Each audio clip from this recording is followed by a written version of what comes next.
ઓમ ઓમ બરાબર. પરમ ચિદાકાશ,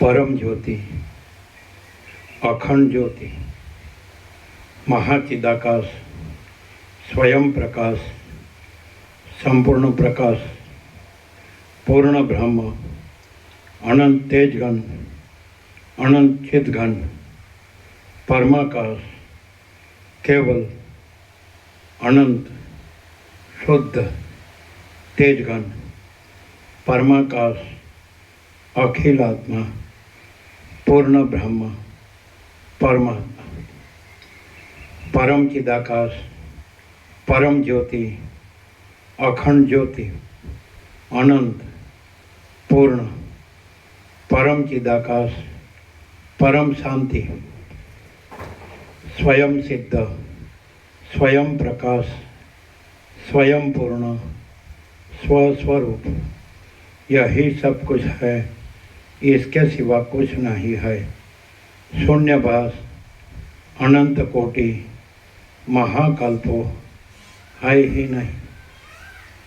महाचिदाकाश, स्वयं प्रकाश, संपूर्ण प्रकाश, महाचिदाकाश ज्योति, अनंत, अखंड, अभेद, महाचिदाकाश ज्योति, महातत्व, महासामान्य, महाचिदाकाश, स्वसमेध्य, सहज निर्विकल्प, महाचिदाकाश, परम कैवल्य, परम शांति, परम चिदाकाश, अनंत, पूर्ण, निरपेक्ष सत्य, अनंत, संपूर्ण, अपरिघी, निर्भ्रांत, निरपेक्ष, वशिष्ठ राम, निर्वाण पूर्वार्थ, राउंड 39મો રાઉન્ડ. તમે આખા યોગા સેટમાં આના સિવાય બીજું કાંઈ હોય તો કહો. અને પછી તમે એમ કહો કે હું તો અનુભવું તો સ્વીકારું. પેલા અરુણ પ્રભુ કહે છે એમ તો અનુભવ અને સ્વીકારો. અને તમે એમ કહો કે આ એક યોગા સીટ છે ને એક પ્રાચીન સત્શાસ્ત્ર છે, કોઈ વાલ્મીકીએ રચ્યું છે ને એમાં એમ લખ્યું છે કે આ વશિષ્ઠ રામનો સંવાદ છે, રામના પ્રશ્નો અને વશિષ્ઠના ઉત્તરો છે. અને એમાં અમારો 39મો રાઉન્ડ છે અને સંપૂર્ણ સ્વાનુભવ છે. અને એમાંથી અમે જે તારવ્યું છે કે પરમ ચિદાકાશ, પરમ જ્યોતિ, અખંડ જ્યોતિ, 17 અક્ષરો. અગર તો આખું પરમાકાશ જ છે, બીજું કાંઈ છે જ નહીં. આખું પરમાકાશ જ છે, દ્રશ્ય છે જ નહીં. એવું છે ને, આખું દ્રશ્ય છે જ નહીં. તો અમે જે તાર્યું છે સંપૂર્ણ સ્વાનુભવ તે અમારા માટે છે. તો તમને અનુભવ હોય તો તમારા માટે આ જ શબ્દો નહીં અને આ જ શાસ્ત્ર નહીં ને આ જ સરળ શ્રવણ નહીં, અહીંનું જ તત્વબોધ નહીં, તમારી ત્યાં જે હોય આ બધું છે એમાં જે હોય એ તમે અનુભવી લો અને તમે શાંતિ પામો. અમારો કંઈ દાવો નથી કે અમારો કંઈ આગ્રહ નથી. શું કહે અહીં કાંઈ છે જ નહીં.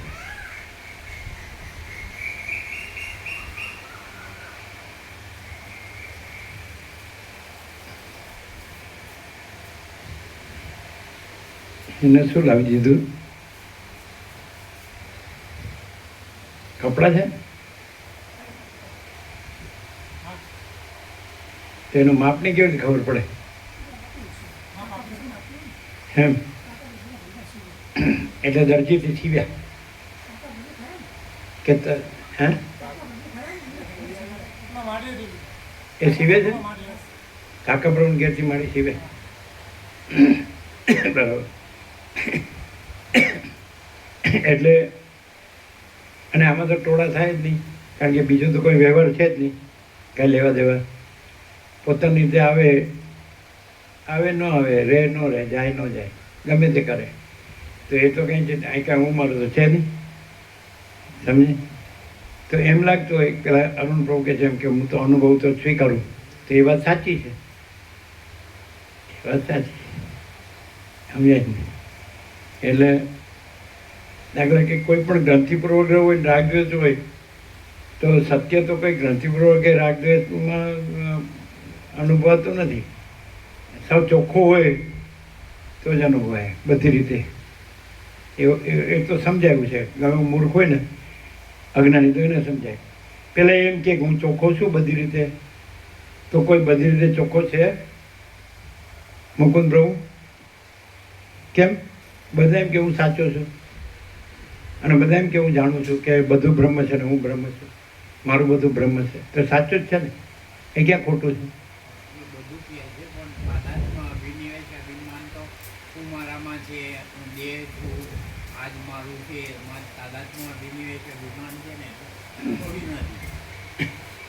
પણ જો એને એમ લાગે કે એ સાચું નથી તો છોડી ન દે, અને એમ લાગે કે ખરેખર બધું બ્રહ્મ છે ને હું બ્રહ્મ જ છું, બધું બ્રહ્મ, તો પછી તો કેમ છોડતો નથી?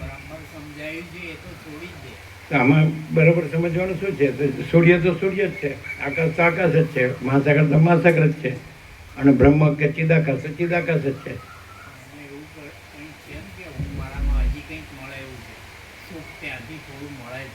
તો મળતું હોય તો શું વાંધો છે?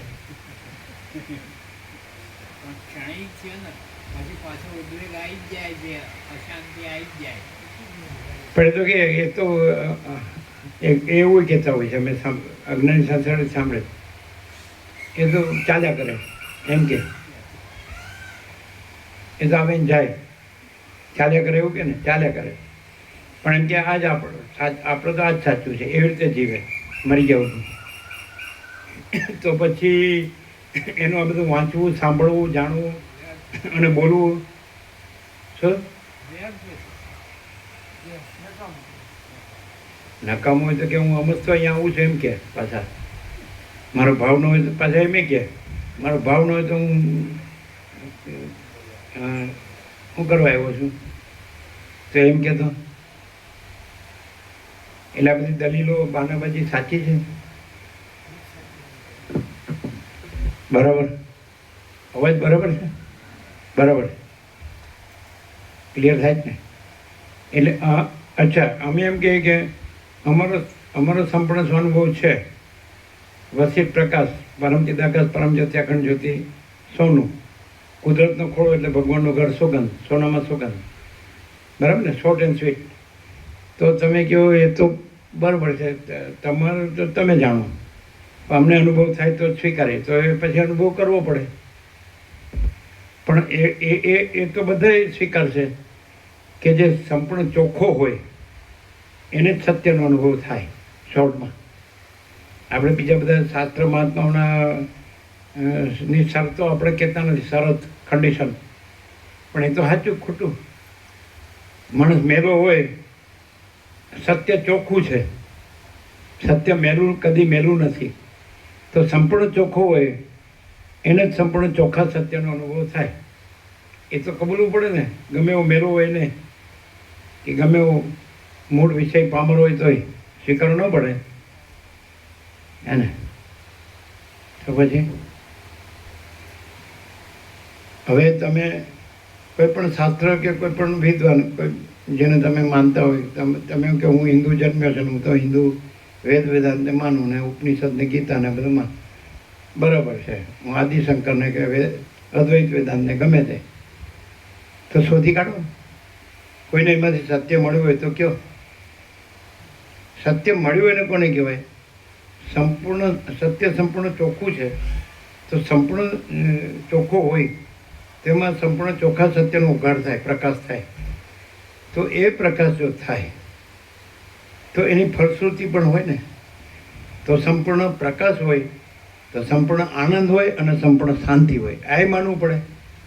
ગમે એવો મૂર્ખ હોય કે મૂળ વિષય પામર હોય, માનવું પડે કે નહીં? માનવું પડે. તો સત્ય સંપૂર્ણ ચોખ્ખું છે. તો એ સંપૂર્ણ ચોખ્ખો હોય તો એને કોઈ શાસ્ત્ર કે વિદ્વાનની જરૂર ખરી? શાસ્ત્ર ગુરુની જરૂર ખરી?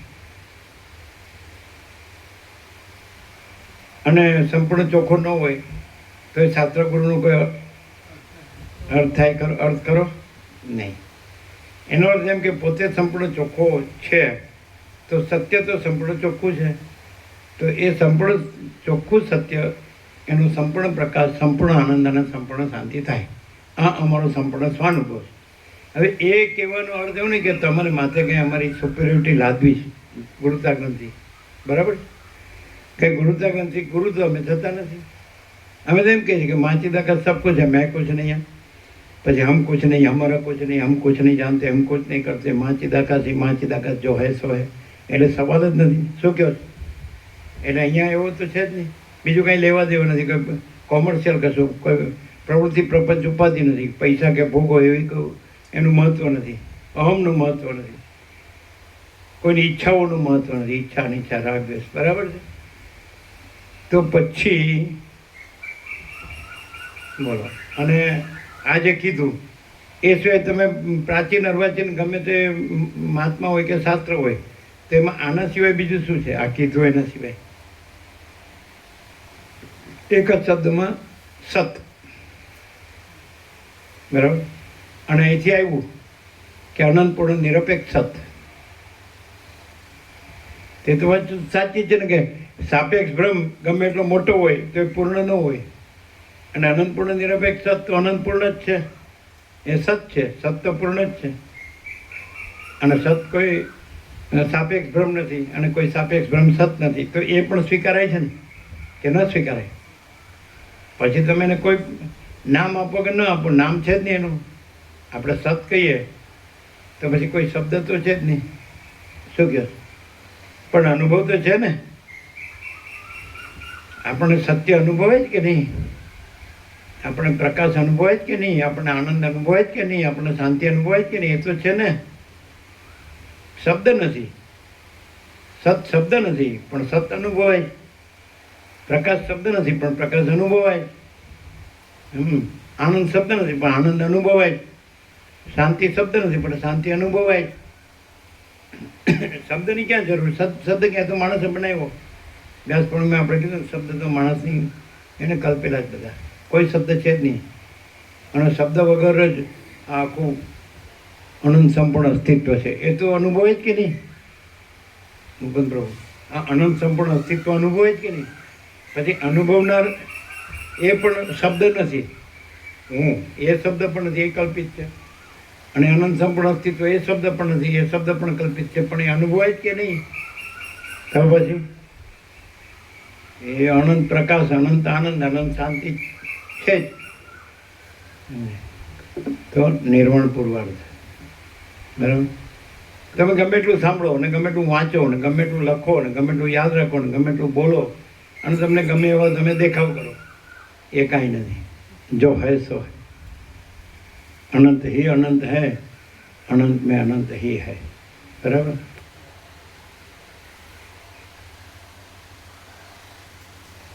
તમે એમાં સાપેક્ષ ભ્રમ રાખો કે હું આ છું તો કોઈ દી અનંત અનુભવે જ નહીં. અને અનંત તો અનંત અનુભવ અનંત એ તો છે જ. અને સાપેક્ષ ભ્રમ હું આ છું કે આ દ્રશ્ય છે કે એ આ ઇન્દ્રિયોને મનને પ્રતીત થાય છે કે મર્યાદિત દેશકાલ મર્યાદિત, એ કંઈ છે જ નહીં. એમાં દેશકાલ મર્યાદિત, દેશકાલ ને મર્યાદિત, દેશકાલ મર્યાદિત કોઈ અહમના જગત દ્રષ્ટા દ્રશ્ય એવું કહીશું ભાગભેદ ભાગ પડતો જ નથી. ભાગ રહિત અનંતપૂર્ણ મહાચિદાકાશ હે ને.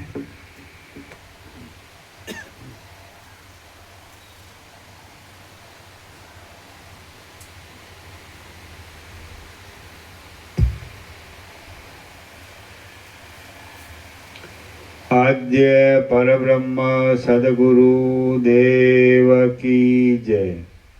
ઓમ શ્રી પરમાત્મને નમઃ. શ્રી યોગ વાસિષ્ઠ મહારામાયણ, છઠ્ઠું નિર્વાણ પ્રકરણ, પૂર્વાર્ધ, સર્ગ પહેલો, દૈનિક વ્યવહારનું વર્ણન.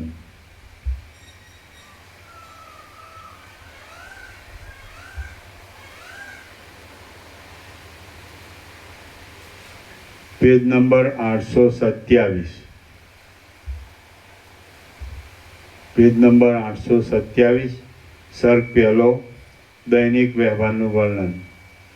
આ પહેલા સર્ગમાં વશિષ્ઠના વાક્યથી શ્રોતાઓએ ઉઠ્યાનું, તેઓએ આહ્નિક ક્રિયાઓ કર્યાનું અને સાંભળેલા વિષયનું ચિંતન કરી નિદ્રાથી રાત્રિ વ્યતીત કર્યાનું વર્ણન કરવામાં આવશે.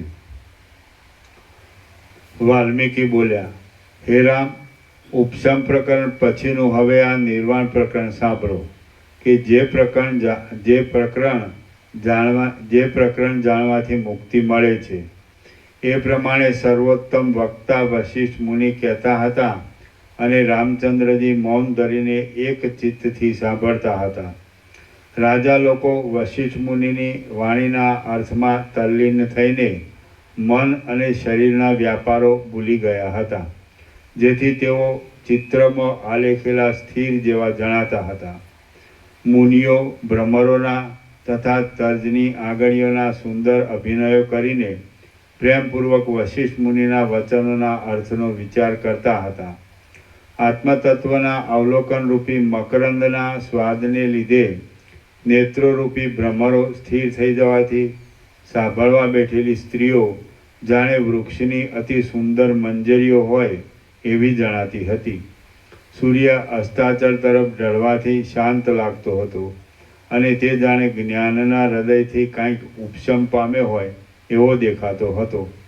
પુષ્પોના સમૂહને હલાવનાર અને મંદારના પુષ્પોની મધુર સુગંધને દેનારો પવન જાણે શ્રવણને માટે શાંત થવા લાગ્યો હોય એમ જણાવા લાગ્યું. મોટી મોટી ભ્રમરોની પંક્તિઓ પુષ્પમાળાઓમાં સૂઈ ગઈ હતી. તે જાણે બ્રહ્મતત્વ જાણવામાં આવતા સારી પેઠે ધ્યાન કરવા લાગેલી હોય એવી જણાતી હતી.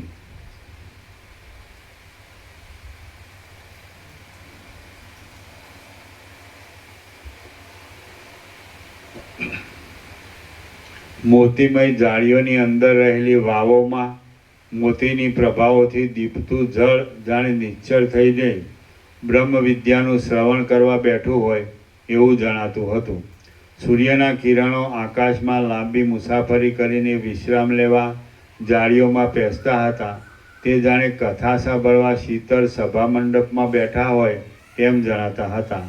શાંત થતા દિવસનો શરીરરૂપી તડકો કે જે શાળાની અંદર પેઠો હતો તે મોતીની જાળીઓના કિરણોના સમૂહરૂપી ભસ્મનો લેપ કરતો હતો. તે તપસ્વીના વેશથી પોતાને પણ ઉપશમ પ્રાપ્ત થવાનું સૂચવતો હોય એવો જણાતો હતો.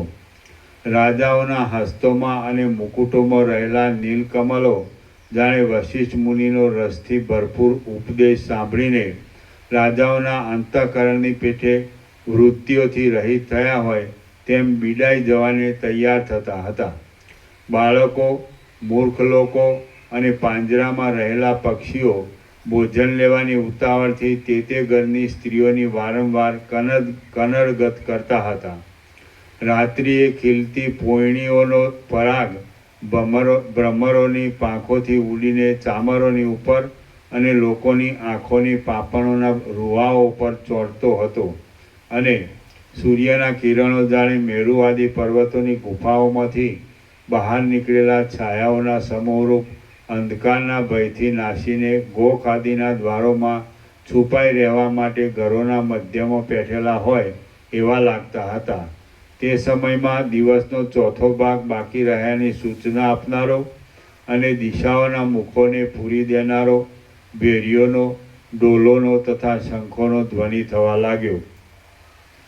જેમ મેઘના નાદથી મયુરોનો મોટો શબ્દ પણ સ્પષ્ટ સંભળાતો નથી, તેમ એ ભેરી આદિ વાજાના શબ્દથી વશિષ્ઠ મુનિનું ઉચ્ચ સ્વરવાળું તે વ્યાખ્યાન પણ સ્પષ્ટ સંભળાતું નહોતું. જેમ ધરતીકંપ થતાં તાડના વન કંપવા લાગે છે, તેમ પિંજરા ડોલી જવાથી અંદર રહેલા પક્ષીઓ ફફડાટ કરતા હતા. જેમ વર્ષા ઋતુમાં વાદળા બે શિખરોના ઊંચા મધ્યમાં ગર્જના કરતા ભરાવા લાગે, તેમ ભેરી આદિના શબ્દથી ત્રાસ પામેલા બાળકો રુદન કરી માતાની છાતી સરખા લાગી જતા હતા. અને જેમ જરાક શોક પામેલા પ્રવાહોવાળી નદીઓમાંથી જળબિંદુઓ ઉડવા લાગે, તેમ રાજાઓના મુકુટોમાંથી પરાગોને લીધે ધોળા લાગતા ભમરાઓ ઉડવા લાગ્યા. આ રીતે દિવસને વૃદ્ધપણું પ્રાપ્ત થતાં શંખ આદિનો શબ્દ ધીરે ધીરે શાંત થતા અને દશરથ રાજાની સઘળી સભા ઉઠવાને માટે ચંચળ થતાં વશિષ્ઠ મુનિએ મધુર વિચારવાળા વિષયનો ઉપસંહાર કરતા સભામાં બેઠેલા રામચંદ્રજી આદિ સભાસદોને નીચે પ્રમાણે કહ્યું. વશિષ્ઠ બોલ્યા, હે રામચંદ્રજી, આ વ્યાખ્યાનના સમૂહરૂપ જે નિર્દોષ જળ મેં પસારેલ છે, તેનાથી તમે તમારા ચિત્તરૂપી પક્ષીને બાંધી હૃદયમાં રોકીને આત્મારૂપ બનાવી દો. જેમ હંસ પાણીને ત્યજી દઈને જાળ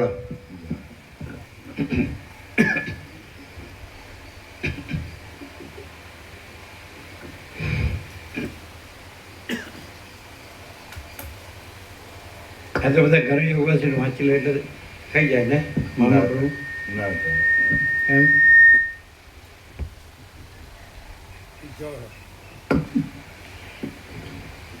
પછી ઘરે વોટ્સઅપ સાંભળી લે તો થઈ જાય ને.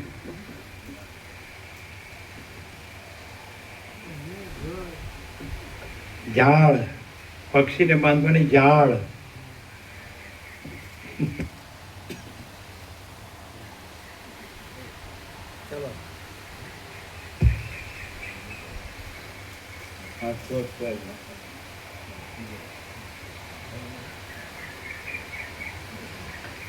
વશિષ્ઠ બોલ્યા, હે રામચંદ્રજી, આ વ્યાખ્યાનના સમૂહરૂપ જે નિર્દોષ ઝાડ મેં પસારેલ છે, તેનાથી તમે તમારા ચિત્તરૂપી પક્ષીને બાંધી હૃદયમાં રોકીને આત્મારૂપ બનાવી દો.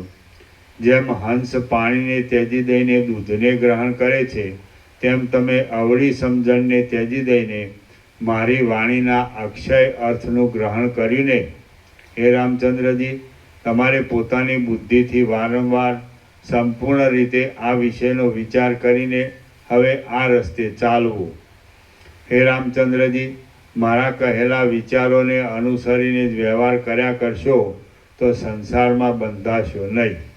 નહીં તો જેમ હાથી વિંધ્યાચલના ખાડામાં પડે છે, તેમ તમે મોહરૂપી ખાડામાં તરત પડશો. મારા વચનને વિવેક બુદ્ધિથી નહીં વિચારો તો જેમ આંધળો અથવા દીવા વગરનો માણસ રાતે ખાડામાં પડે છે, તેમ તમે મોહરૂપી ખાડામાં પડશો. મારા કહેલા વિષયની સિદ્ધિ માટે આવી પડેલો વ્યવહાર અસંગપણાથી કરવો, એટલા જ શાસ્ત્રીય સિદ્ધાંતને હૃદયમાં રાખીને અખંડ આત્માના બોધવાળા થાઓ. હે મહારાજ દશરથ, હે રામચંદ્રજી, હે સભાસદો, હે લક્ષ્મણ, હે રાજાઓ, આજ તમો દિવસ સંબંધી નિત્ય કરવાના સર્વ કામકાજ કરો, કેમ કે આજનો દિવસ પૂરો થવા આવ્યો છે. હવે પછી જે વિચારવાનું છે તે પ્રાતઃકાળે મળીને વિચારીશું. વાલ્મીકી બોલ્યા. એ પ્રમાણે વશિષ્ઠ મુનિએ આજ્ઞા કરતા કમળ સમાન મુખવાળી એ સઘળી સભા જેમ કમળરૂપી વદનોવાળી કમલીની ઉઠે તેમ ઉઠી. રાજાઓએ વશિષ્ઠ મુનિને પ્રણામ કર્યા અને તેમની પ્રશંસા કર્યા પછી દશરથ રાજાને પ્રણામ કરીને તથા તેમની પ્રશંસા કરીને પોતપોતાના ઉતારાઓ પર ગયા. વિશ્વામિત્ર સહિત શ્રીમાન વશિષ્ઠ મુનિ દેવતાઓને પ્રણામ કરીને પોતાના આશ્રમમાં જવાની માટે આસન ઉપરથી ઉઠ્યા. દશરથ આદિ રાજાઓ પણ ઉઠ્યા અને મુનિઓ પણ ઉઠ્યા. સર્વોત્તમ ભાષણ કરનારા વશિષ્ઠ મુનિને કેટલેક દૂર સુધી વળાવવા ગયા અને પછી તેમની આજ્ઞા લઈને પછી કમળમાંથી ઉડેલા ભ્રમરોની જેમ કેટલાયક સભાસદો આકાશમાં ગયા, કેટલાયક સભાસદો વનમાં ગયા અને કેટલાયક સભાસદો દરબારમાં ગયા. દશરથ રાજા વશિષ્ઠ મુનિના ચરણ કમળોમાં નિર્મળ પુષ્પાંજલિ અર્પણ કરીને તે પછી પોતાની રાણીઓ સહિત મહેલમાં પધાર્યા. રામ, લક્ષ્મણ અને શત્રુઘ્ને વશિષ્ઠ મુનિને તેમના આશ્રમ સુધી પહોંચાડી ભક્તિથી તેમના ચરણોનું પૂજન કર્યું અને પછી દરબારમાં પાછા આવ્યા. સઘળા શ્રોતાઓએ પોતપોતાના સ્થાનો પર આવીને સ્નાન કર્યા, દેવતાઓના તથા પિતૃઓના પૂજન કર્યા અને બ્રાહ્મણોનો પણ યોગ્ય સત્કાર કર્યો. સઘળા શ્રોતાઓએ અનુક્રમે બ્રાહ્મણોથી માંડીને નોકરો પર્યંત પોતપોતાના પરિવારોની સાથે શાસ્ત્રમાં કહેલા વર્ણોના ધર્મની પદ્ધતિને અનુસરીને ભોજનો કર્યા. દિવસમાં કરવાના કામોની સાથે સૂર્ય અસ્ત પામ્યો અને ચંદ્ર રાત્રિએ કરવાના કામો સાથે ઉદય પામ્યો. એટલે પૃથ્વી પર રહેનારા મુનિઓ, રાજાઓ, રાજકુમારો અને મહર્ષિઓ યોગ્ય રીતે સાધારણ શયનોમાં, રેશમી વસ્ત્રોથી જડેલા પલંગોમાં અને આસનો પર બેસીને બુદ્ધિને એકાગ્ર કરીને શ્રી વશિષ્ઠ મુનિએ કહેલા સંસારમાંથી ઉદ્ધાર પામવાના પ્રકારનું પ્રેમપૂર્વક મનન કરવા લાગ્યા. જેમ રાત્રિ દરમિયાન કમળો પોતાની પાંખડીઓ બીડીને સૂઈ જાય છે, તેમ રાત્રિ પસાર કરવા ઈચ્છતા એ સઘળા શ્રોતાઓ એક પહોર પછી મોઢું બંધ કરીને સૂઈ ગયા. સૂઈ ગયા પછી એ લોકોને એવા ઉત્તમ સ્વપ્નો પ્રાપ્ત થયા કે જેનાથી ભવિષ્યમાં મોક્ષરૂપ ફળ પ્રાપ્ત થવાની સૂચના મળે. રામ, લક્ષ્મણ અને શત્રુઘ્ને તો વશિષ્ઠ મુનિના ઉપદેશનું 3 પહોર સુધી અખંડ મનન કર્યું અને નેત્રો મીંચાતા અડધા પહોર સુધી ઉત્તમ સ્વપ્નોવાળી નિદ્રા લીધી કે જેનાથી ક્ષણ માત્રમાં પરિશ્રમ દૂર થઈ ગયો. આત્મતત્વના બોધથી વિકસિત થયેલા પવિત્ર મનવાળા એ વિવેકી લોકોની એ રીતે રાત્રિ વ્યતીત થઈ, તેમજ રાત્રિનું ચંદ્રરૂપી મુખ પણ મલિન થયું.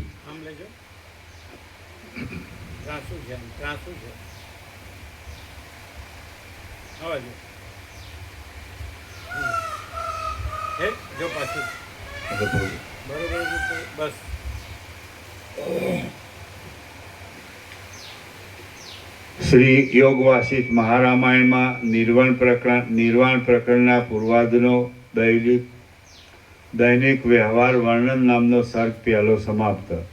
સર્ગ બીજો. વશિષ્ઠનું સભામાં આગમન અને પૂર્વકથિત વિષયોનું સ્મરણ. આ બીજા સર્ગમાં પ્રાતઃકાળમાં રામ આદિ રાજકુમારો વશિષ્ઠ મુનિને સભામાં પધરાવી કંસમાં લઈ ગયાનું અને કહેલા વિષયોના સ્મરણથી તત્વમાં વિશ્રાંતિ થવાનું વર્ણન કરવામાં આવશે. વાલ્મીકી બોલ્યા. પછી નિસ્તેજતા પામેલા ચંદ્રરૂપી મોઢાવાળી અને જેનું વાલ્મીકી બોલ્યા. પછી નિસ્તેજતા પામેલા ચંદ્રરૂપી મોઢાવાળી અને જેનું અંધકારરૂપી શરીર વિંખાવા લાગ્યું હતું એવી રાત્રિ જેમ વિવેકનો ઉદય થતાં ક્ષીણ થવા લાગેલી વાસના જણાય તેમ સૂર્યનો ઉદય થતાં જણાવા લાગી. પ્રકાશના કિરણોવાળા સૂર્યે ઉદયાચળમાં જાણે ઊંચા હસ્તનો સમૂહ પ્રકટ થયો હોય એવા પ્રકારનો દેખાવ કર્યો અને અસ્તાચળમાં જાણે તે પર્વતની ઊંચી ટોચ ઉપર ખોટા રંગનું કાંઈ ઘરેણું પહેરાવ્યું હોય એવો પ્રકાશનો દેખાવ કર્યો. ઝાકળના ટીપાને દૂર કરનારો, ચંદ્રના મંડળને નિસ્તેજ કરી દેનારો અને જાણે સૂર્યરૂપી ચક્ષુથી ચાંદનીને ગળી ગયો હોય એવો પ્રભાતનો પવન વાવા લાગ્યો.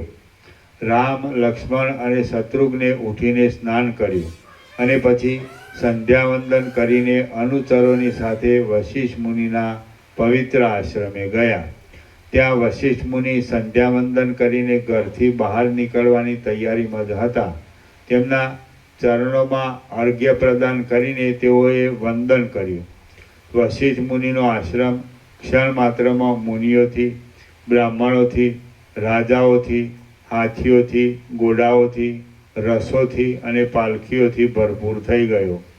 પછી એ મહામુનિ વશિષ્ઠ પોતાની પાછળ વાહનો પર બેસીને ચાલ્યા આવતા રામ આદિ રાજકુમારોની સાથે અને તે સેનાની સાથે વખતસર દશરથ રાજાના દરબારમાં પધાર્યા. સંધ્યા આદિ નિત્ય કર્મોથી પરવારીને પ્રથમથી આવકાર આપવાને સજ્જ થઈ રહેલા દશરથ રાજાએ કેટલેક દૂર સુધી સામે જઈને ત્યાં એ વશિષ્ઠ મુનિની પ્રેમપૂર્વક પૂજા કરી. ફરી પણ મોતીઓના, પુષ્પોના તથા મણિઓના સમૂહથી અત્યંત શણગારી રાખેલી સભામાં પ્રવેશ કરીને તે સઘળા લોકો પોતપોતાના આસનો પર બેઠા. આ સમયે પૃથ્વીવાસી અને આકાશવાસી તેમના સઘળા શ્રોતાઓ પણ સભામાં આવી પહોંચ્યા. એ સૌમ્ય સભા એકબીજાને પ્રણામ આદિ કરીને દશરથ રાજાની પેઠે જ એકાગ્રતાથી શરીર વગેરેની ચેષ્ટાઓને રોકી દીધેલી હોવાથી પવન વિનાના સમયમાં સ્થિર થયેલી કમલીની જેમ શોભવા લાગી. સભાના પ્રદેશોમાં પેઠેલા બ્રાહ્મણો, ઋષિઓ, મુનિઓ તથા રાજાઓ તરત પોતપોતાના નક્કી કરેલા આસનો પર અનુક્રમ પ્રમાણે સારી રીતે બેસી જતા પરસ્પરને કુશલ પ્રશ્નો પૂછવાનો કોમળ શબ્દ ધીરે ધીરે શાંત થઈ જતા સભાના ખૂણાઓમાં બેઠેલા બંદીજનો વાજાઓ વગેરેના ઘોઘાટને રોકી દઈને બેસી જતા સૂર્યના ઉદય પામેલા કિરણો ગોખોની જાળીઓમાંથી કથા સાંભળવા આવ્યા હોય તેમ જલ્દી પ્રવેશ કરીને શ્રોતાઓના હાથ અને અંગો પર રહેલા મોતીઓને તેઓ અડકતા હતા. ત્યારે મોતીઓ પ્રકાશ પામતા હતા અને વળી કિરણો ખસી જવાથી શાંત થતા હતા. જેમ કાર્તિકેય સ્વામી શંકરના મુખ ઉપર દ્રષ્ટિ કરે, કચ્છ બૃહસ્પતિના મુખ ઉપર દ્રષ્ટિ કરે, પ્રહલાદ શુક્રાચાર્યના મુખ ઉપર દ્રષ્ટિ કરે અને ગરુડ વિષ્ણુના મુખ ઉપર દ્રષ્ટિ કરે તથા સૂર્યોદય આકાશમાં ભમતી ભ્રમરીને ખીલતા કમળમાં લગાવે તેમ રામચંદ્રજીએ વશિષ્ઠના મુખ ઉપર ધીરે ધીરે દ્રષ્ટિ કરી. રામચંદ્રજીએ વશિષ્ઠ મુનિના મુખ ઉપર પોતાની દ્રષ્ટિ સ્થિર કરતા મહાવક્તા વશિષ્ઠ મુનિએ ગયે દિવસે ચલાવેલા ક્રમને અનુસરીને વચનોના અર્થ સમજવામાં કુશળ એવા રામચંદ્રજીને નીચે પ્રમાણે કહ્યું. વશિષ્ઠ બોલ્યા, હે રઘુનંદન, મેં તમને ગઈકાલે જે અત્યંત ગંભીર અર્થવાળું અને પરમાર્થનો બોધ આપનારું પ્રકરણ કહ્યું હતું તે તમારા સ્મરણમાં છે ને? હે શત્રુઓને હરનારા રામ, હવે સ્પષ્ટ બોધને માટે હું તમને બીજું પ્રકરણ કહું છું તે સાંભળો કે જેથી અખંડ પદ પ્રાપ્ત થશે. વૈરાગ્યના અભ્યાસથી અને તત્વના બોધથી જ સંસાર તરી શકાય છે. વૈરાગ્યના અભ્યાસથી અને તત્વના બોધથી જ સંસાર તરી શકાય છે. માટે વૈરાગ્ય અને તત્વબોધને પ્રાપ્ત કરવાનો અભ્યાસ કરો. યથાર્થ તત્વ સમજાયાથી અજ્ઞાન નાશ પામે છે અને વાસનાઓ દૂર થાય ત્યારે જ શોક વિનાના પરમ પદની પ્રાપ્તિ થાય છે. યથાર્થ તત્વ સમજાયાથી અજ્ઞાન નાશ પામે છે અને વાસનાઓ દૂર થાય ત્યારે જ શોક વિનાના પરમ પદની પ્રાપ્તિ થાય છે.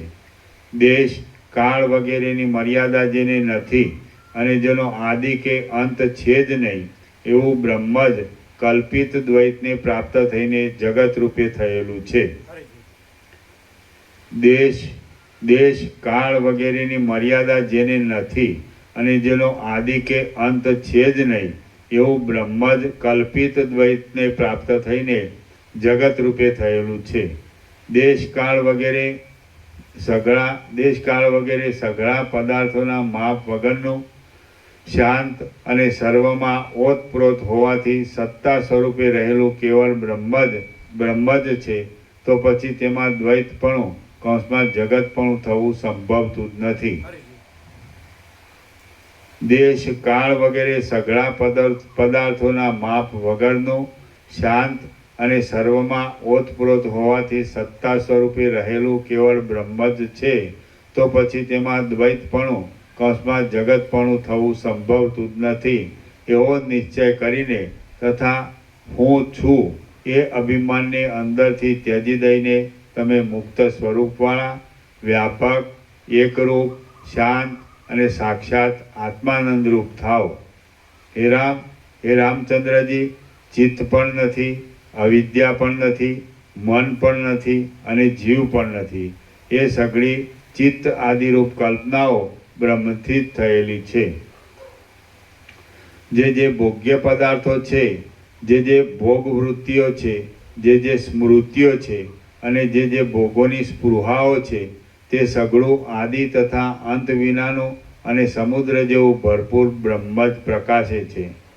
પાતાળમાં, ભૂતળમાં, સ્વર્ગમાં, ખડમાં, પ્રાણીઓમાં ને આકાશમાં સઘળા દ્રશ્ય પદાર્થો રૂપે ચૈતન્ય રૂપ પરબ્રહ્મ જ પ્રકાશે છે. પરબ્રહ્મથી ન્યારું કાંઈ પણ નથી. ઉપેક્ષા કરવા યોગ્ય પદાર્થો રૂપે, ત્યાજ્ય પદાર્થો રૂપે, ગ્રાહ્ય પદાર્થો રૂપે, બંધુઓ રૂપે, વૈભવ રૂપે અને શરીર રૂપે બ્રહ્મ જ સ્ફુરે છે કે જે બ્રહ્મ આદિથી તથા અંતથી રહિત છે અને સમુદ્રની જેમ ભરપૂર છે.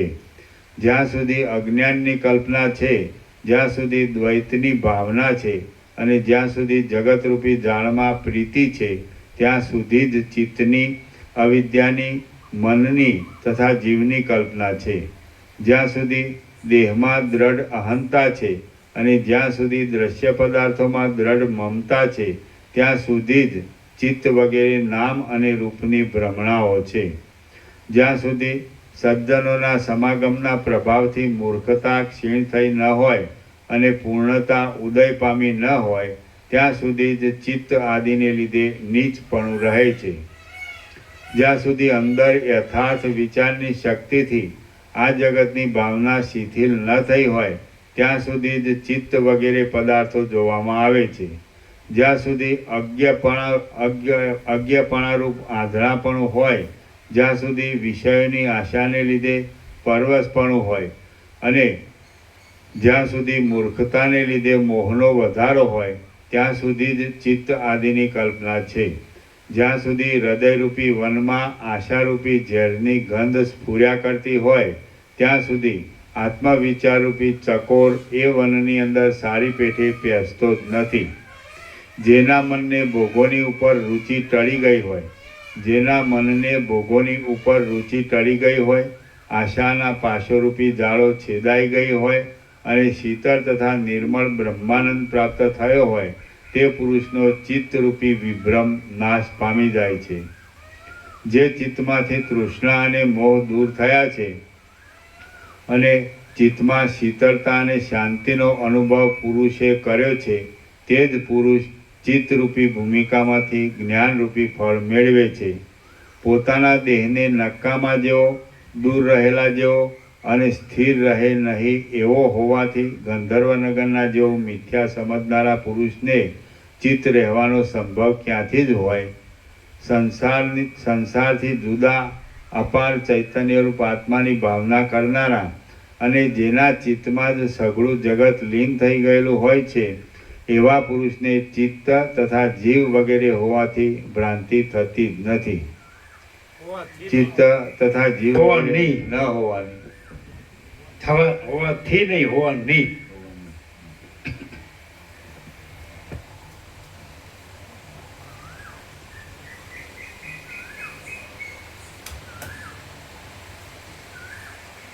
સંસારથી જુદા અપાર ચૈતન્યરૂપ આત્માની ભાવના કરનારા અને જેના ચિત્તમાં જ સઘળું જગત લીન થઈ ગયેલું હોય છે એવા પુરુષને ચિત્ત તથા જીવ વગેરે હોવાની ભ્રાંતિ થતી જ નથી.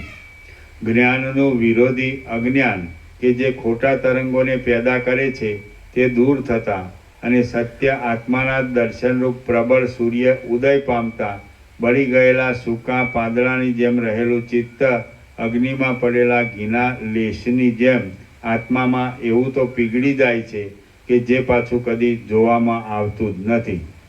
આત્માના અને અનાત્માના વિવેકવાળા મહાત્મા જીવનમુક્ત પુરુષોનું આભાસ રૂપે રહેલું જે ચિત્ત હોય છે તે સત્વ કહેવાય છે. જીવનમુક્ત લોકોના શરીરોમાં વ્યવહાર કરાવનારી જે વાસના હોય છે તે ચિત્ત એ નામથી કહેવાતી નથી, પણ સત્વ એ નામથી કહેવાય છે. ચિત્તથી રહિત થયેલા અને સર્વદા અખંડ પદમાં રહેલા તત્વવેતા પુરુષો સત્વની સ્થિતિને લીધે સંઘનો ત્યાગ કરીને લોક વ્યવહાર ચલાવે છે. સત્વની સ્થિતિવાળા જીતેન્દ્રિય શાંત પુરુષો વ્યવહાર કરવા છતાં પણ સર્વદા અખંડિત જ્યોતિને જુએ છે ને અખંડ જ્યોતિના દર્શન થવાથી તેમને બેપણું, એકપણું કે તેથી થતી વાસના પ્રકટ થતી નથી. સત્વની સ્થિતિવાળા જીતેન્દ્રિય શાંત પુરુષો વ્યવહાર કરવા છતાં પણ સર્વદા અખંડિત જ્યોતિને જુએ છે ને અખંડ જ્યોતિના દર્શન થવાથી તેમને બેપણું, એકપણું કે તેથી થતી વાસના પ્રકટ થતી નથી. પોતે સર્વદા બ્રહ્મની સમાધિમાં લીન રહેવાથી સઘળા બ્રહ્માંડ રૂપી ખડને ચૈતન્યરૂપ અગ્નિમાં હોમ્યા કરતા જીવન મુક્ત પુરુષને અંદરથી ચિત્ત વગેરે સઘળા વિભ્રમો નિવૃત્ત થઈ જાય છે. સત્વ એ નામથી કહેવાતું અને વિવેકથી સ્વચ્છ થયેલું ચિત્ત જેમ બળી ગયેલું બીજ અંકુરને ફરી ઉત્પન્ન કરતું નથી તેમ મોહને ફરી ઉત્પન્ન કરતું નથી. મૂળ લોકોની જે ચિત્ત નામની વાસના હોય છે તે ફરીવાર જન્મ પામે છે, પણ તત્વવેતા પુરુષોની ચિત્ત નામની વાસના બોધથી સત્વરૂપ થયેલી હોવાને લીધે જન્મને મટાડવારૂપ વિપરીત કાર્યને કરે છે. હે રામચંદ્રજી, જે પામવાની વસ્તુ છે તેને તમે પામી ચૂક્યા છો. જ્ઞાનરૂપ અગ્નિથી બળીને સત્વપણાને પામેલું તમારું ચિત્ત ફરીવાર જન્મરૂપી અંકુરોને ઉત્પન્ન કરવાનું નથી.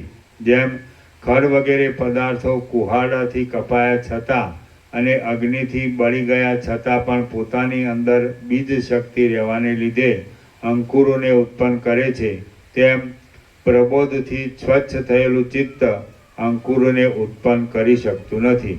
કેમ કે તેની તૃષ્ણારૂપી બીજ શક્તિ જ્ઞાનરૂપી અગ્નિથી બળી ગઈ હોય છે. જગત બ્રહ્મનું જ સ્ફુરણ છે, કેમ કે જગતની સત્તા બ્રહ્મની સત્તાથી જુદી નથી. જેમ પરમાત્માને અને બ્રહ્મને ભેદ નથી, તેમ બ્રહ્મને અને જગતને ભેદ નથી. જેમ મરીમાં તીખાશ રહેલી છે તેમ ચૈતન્યમાં બ્રહ્માંડ રહ્યું છે. માટે ચૈતન્ય અને બ્રહ્માંડ ભિન્ન નહીં હોવાને લીધે બ્રહ્માંડના ઉત્પત્તિ અને લય મિથ્યા જ છે. ઉત્પત્તિ તથા લય એ શબ્દો અને શબ્દોના અર્થો કેવળ વાસના માત્ર જ છે, પ્રમાણભૂત નથી. કેમ કે બંને બ્રહ્મરૂપ હોવાથી જ સ્ફુરે છે. આ પ્રમાણે છે એટલા માટે તમે જગતની ઉત્પત્તિ થવાની બુદ્ધિને તથા લય થવાની બુદ્ધિને પણ ત્યજી દો.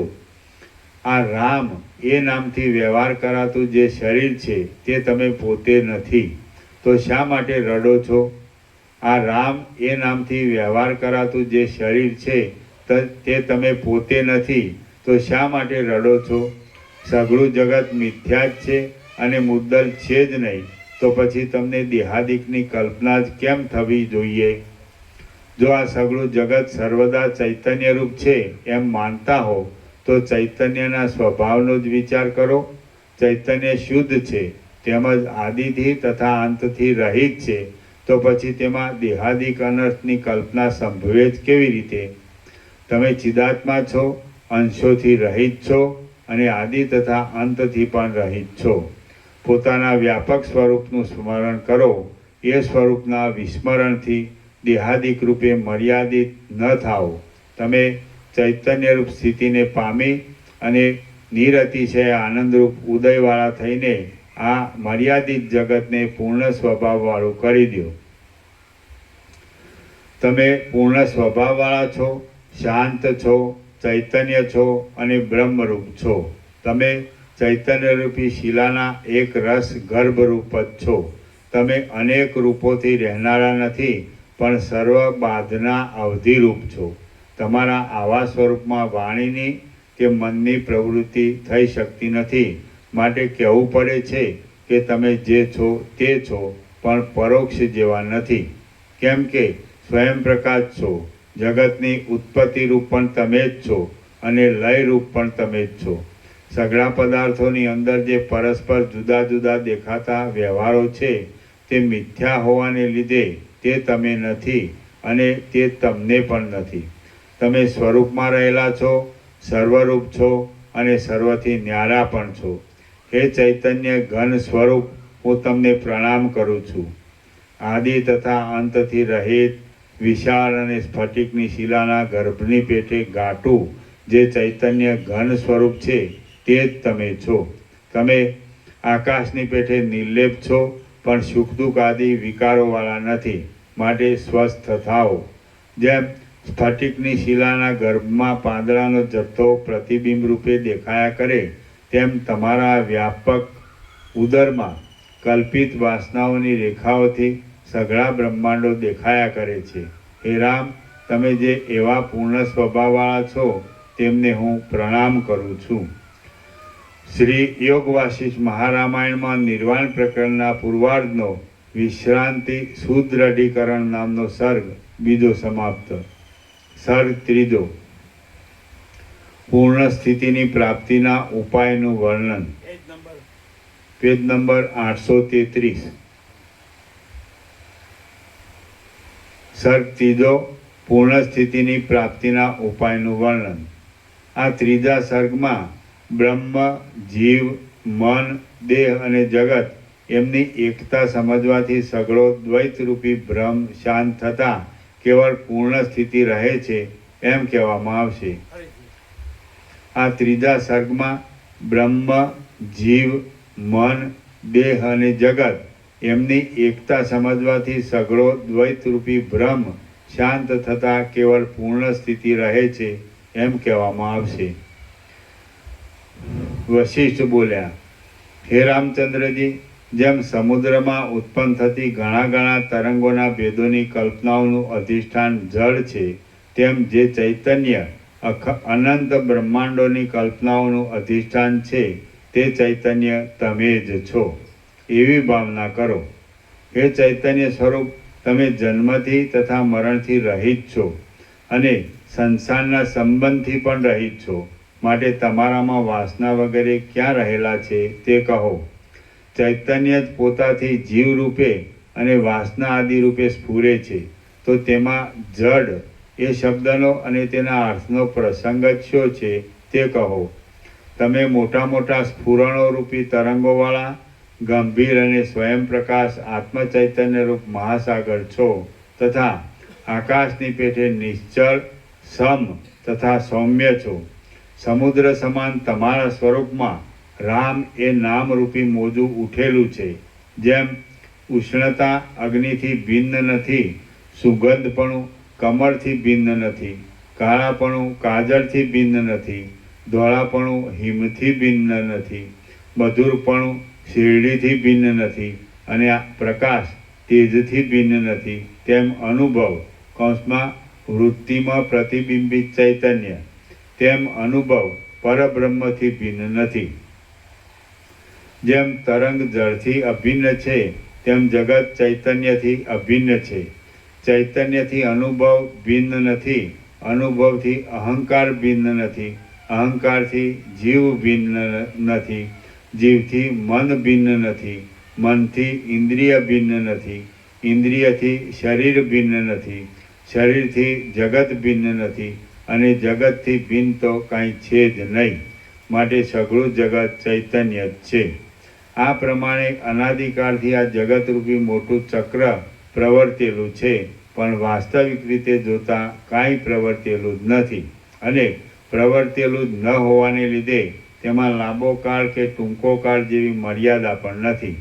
આ પ્રમાણે આ સઘળું સ્વયં પ્રકાશ છે, અનંત છે, અખંડિત છે, અને આકાશમાં આકાશ જેવું જ છે. કોઈમાં કાંઈ રહ્યું છે એમ છે જ નહીં. જે આ જગત છે તે શૂન્ય જ શૂન્યમાં ઉપસેલું છે. બ્રહ્મમાં જ બ્રહ્મ જ અભિવૃદ્ધિ પામેલું છે. સત્યમાં સત્ય જ ઉદય પામેલું છે, અને પૂર્ણમાં પૂર્ણ જ રહેલું છે. તત્વવેત્તા પુરુષ વિષયોના પ્રકાશોને અને તેઓના સંકલ્પોને કરતા છતાં પણ કાંઈ જ કરતો નથી, કેમ કે તેની દ્રષ્ટિમાં એ સર્વ પોતાના સ્વરૂપથી ભિન્ન જ હોતું નથી. તત્વવેત્તા પુરુષને કરતાપણું છે જ નહીં. આ ગ્રાહ્ય છે એવી બુદ્ધિથી જે કાંઈ ગ્રહણ કરવામાં આવે છે તે જ તેમને સુખ દુઃખ આપનાર થાય છે. જો ગ્રાહ્યપણાની બુદ્ધિ ન હોય તો કશું ગ્રહણ કરવામાં આવતું નથી, અને સુખ કે દુઃખને આપનાર પણ થતું નથી. જેમ એક આકાશ, બે આકાશ અને ઘણા આકાશો એ શબ્દો જુદા જુદા હોવા છતાં પણ એક જ છે, અને અર્થવાળા હોવા છતાં પણ અત્યંત શૂન્યરૂપ જ છે, તેમ આત્મા અને જગત એ શબ્દો ભિન્ન છતાં પણ અભિન્ન જ છે, અને અર્થવાળા હોવા છતાં પણ અનર્થક જ છે. તમે પોતાની અંદર આકાશની પેઠે નિર્લેપ રહો, બહાર સદાચારમાં તત્પર રહો, અને હર્ષના તથા ક્રોધના વિકારોમાં કાષ્ઠ તથા ઢેફાના જેવી સ્થિતિવાળા રહો. તરત મારી નાખવાને તૈયાર થયેલા મોટા શત્રુને પણ જે પુરુષ પોતાનો આત્મા જ ગણીને અત્યંત પ્યારો ગણે તે જ પુરુષ તત્વવેત્તા છે. તરત મારી નાખવાને તૈયાર થયેલા મોટા શત્રુને પણ જે પુરુષ પોતાનો આત્મા જ ગણીને અત્યંત પ્યારો ગણે તે જ પુરુષ તત્વવેત્તા છે. જેમ નદી પોતાના કિનારા પરના વૃક્ષને મૂળ સહિત ઉખેડી નાખે છે, તેમ જે પુરુષ પ્રેમને અને મત્સરને મૂળ સહિત ઉખેડી નાખે છે તે પુરુષ હર્ષના તથા ક્રોધના વિકારોને દૂર કરે છે. જો રાગ, દ્વેષ અને તેઓના વિકારોના સ્વરૂપનો વિચાર કરવામાં આવે નહીં તો મહાત્માઓ પણ અમહાત્મા જેવા જ લાગે છે, અને તેથી તેઓની સેવા પણ વ્યર્થ જ જાય છે.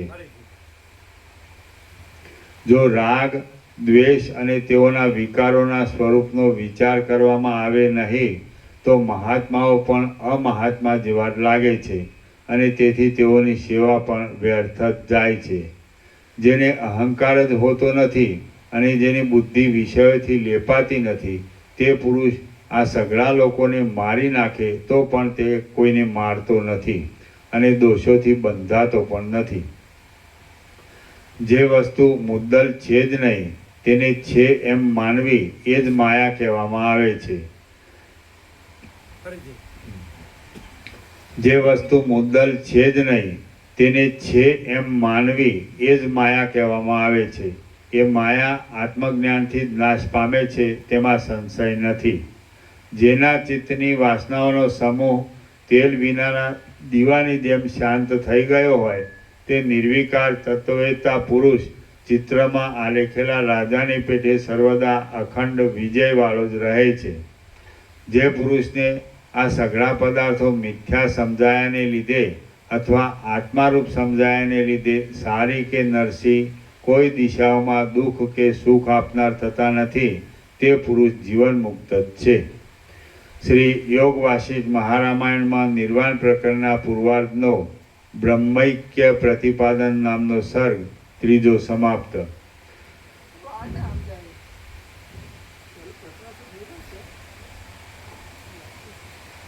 રાગ, દ્વેષ અને તેઓના વિકારોના સ્વરૂપનો વિચાર કરવામાં આવે નહીં તો મહાત્માઓ પણ અમહાત્મા જેવા જ બોલો લાગે છે. એ કે છે માઇકથી બોલો એટલે બધાને સંભળાય. હા બોલો. હા. જેમ નદી પોતાના કિનારા પરના વૃક્ષને મૂળ સહિત ઉઘે આ આ તમારે વિષયાંતર બહુ છે. જો રાગ દ્વેષ અને તેઓના વિકારોના સ્વરૂપનો વિચાર કરવામાં આવે નહીં તો મહાત્માઓ પણ અમાહાત્મા જેવા જ લાગે છે. એટલે સુધી જ આવે નહીં. હા, એટલે સુધી વાંચો. જો રાગ દ્વેષ અને તેઓના વિકારોના સ્વરૂપનો વિચાર કરવામાં આવે નહીં તો મહાત્માઓ પણ અમાહાત્મા જેવા જ લાગે છે. એટલે અનુવાદમાં થોડો ફેર છે એમ. એટલે અહીંયા એવો અર્થ લેવો જોઈએ કે રાગ અને દ્વેષ એ બે અને વિકારો શબ્દ છે ને. હા, બોલો ફરીથી. થોડો અનુવાદમાં ફેર છે. આમ ક્લિયર છે, વાત ક્લિયર છે. જો રાગ દ્વેષ અને તેઓના વિકારોના સ્વરૂપનો વિચાર કરવામાં આવે નહીં એટલે એમ, એટલે જો રાગ દ્વેષ અને વિકારો એ રાખવામાં આવે તો મહાત્મા પુરુષો પણ અમાહાત્મા જેવા લાગે છે અને તેમની કરેલી સેવા પણ વ્યર્થ જાય છે. રાગ દ્વેષ અને વિકારો એના સ્વરૂપનો વિચાર કરવામાં ના આવે એટલે હમણાં કીધું એ શું કીધું? જો રાગ દ્વેષ અને વિકારો રાખવામાં આવે તો મહાત્મા પુરુષોની કરેલી સેવા પણ વ્યર્થ જાય છે. મહાત્મા પણ અમાહાત્મા લાગે છે. એનો એટલે આમાં અનુવાદ બરાબર નથી. વિચાર કરવામાં આવે ને એટલે શું સમજવાનું કે એટલે કે રાગ દ્વેષ અને વિકારો એ ખોટી વસ્તુ છે, સમજાય? એ ખોટી વસ્તુ છે એમ સમજવામાં ન આવે તો મહાત્મા પણ અમાહાત્મા લાગે છે અને તેમની કરેલી સેવા પણ વ્યર્થ જાય છે. એટલે તમારે ક્લિયર લખવો હોય તો લખી લો. રાગ તથા દ્વેષ એના વિકારો એટલે એમ છે ને જે એનો વિચાર કરવામાં ના આવે, સમજાય જ કે નહીં? એટલે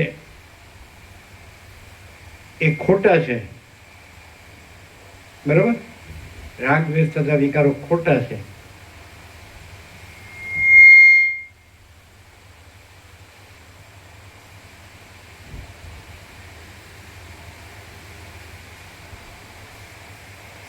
અથવા ખોટી ભ્રાંતિ છે એમ લખો તો ચાલે. ખોટા છે, ખોટી ભ્રાંતિ છે, બરાબર?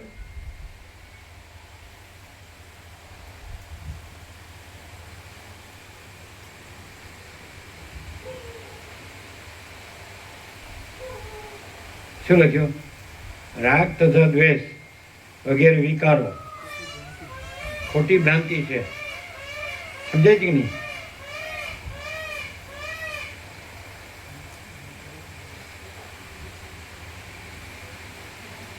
એમ જાણી તેને ત્યજવામાં ન આવે, બરાબર? એમ જાણી તેને ત્યજવામાં ન આવે તો મહાત્મા પુરુષો પણ અમાહાત્મા જેવા લાગે છે અને તેમની કરેલી સેવા પણ વ્યર્થ જાય.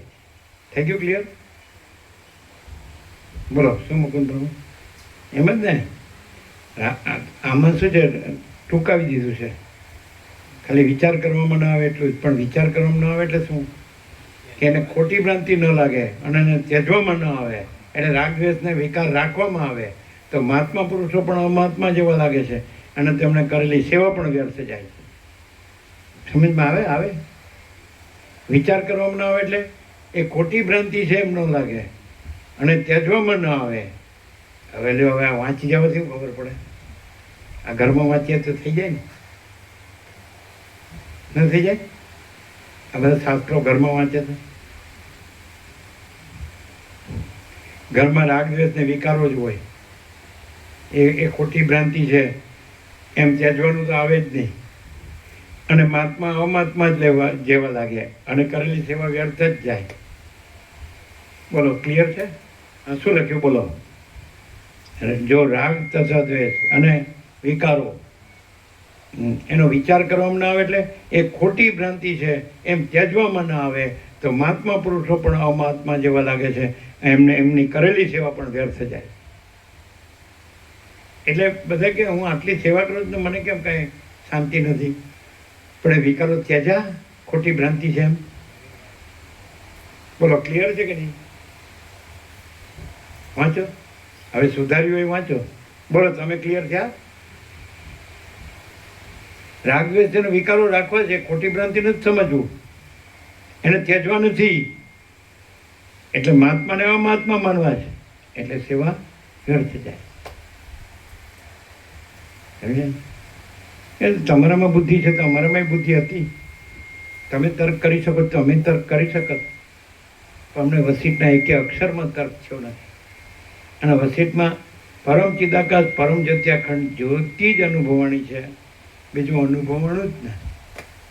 તમે કહો એ તો તમે કહો છો, લ્યો અમારે કેવી રીતે માનવું? તો એ તો અમે અખંડ રહ્યા છીએ. 39મો રાઉન્ડ છે, એકે અક્ષર છોડ્યો નથી. અમે રાગ દ્વેષ અને વિકારો એ ખોટી ભ્રાંતિ છે ને છોડ્યા છે, ત્યજ્યા છે.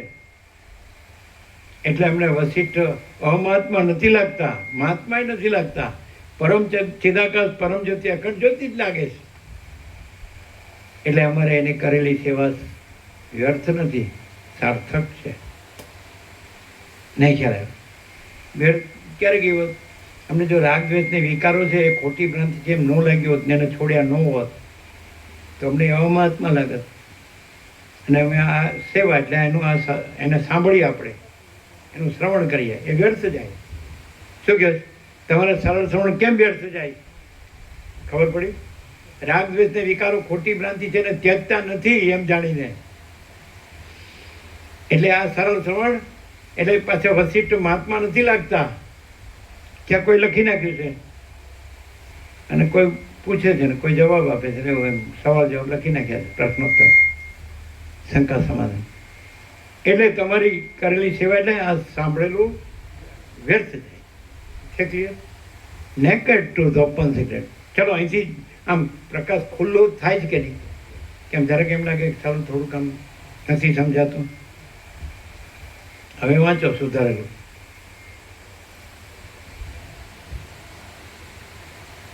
કેમ મામા બરો બોલો? ક્લિયર? ચાલો.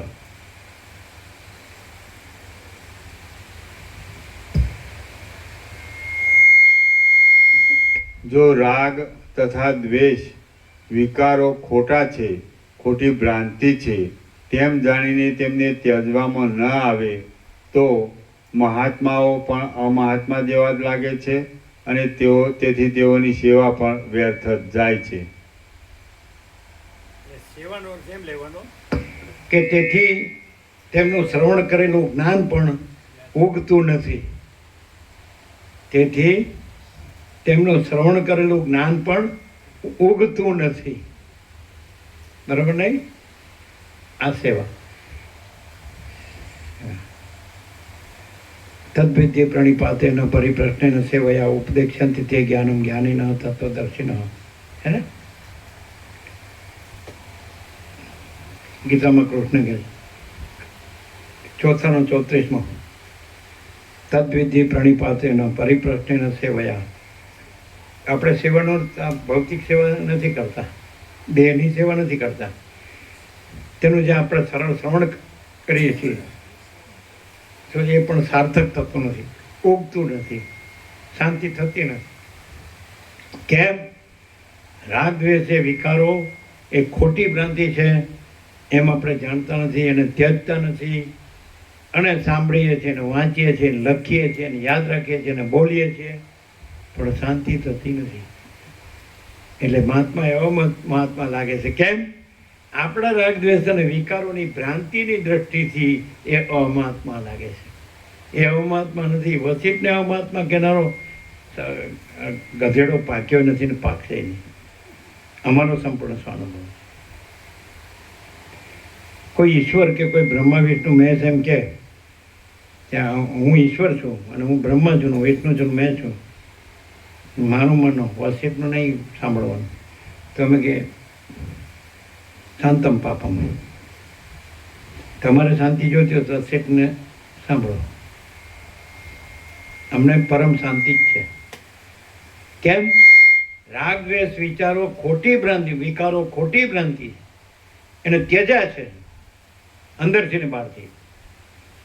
અને વસિષ્ઠ પ્રકાશથી સરળ શ્રવણ અખંડ પૂર્ણ તત્વ બધું આપે.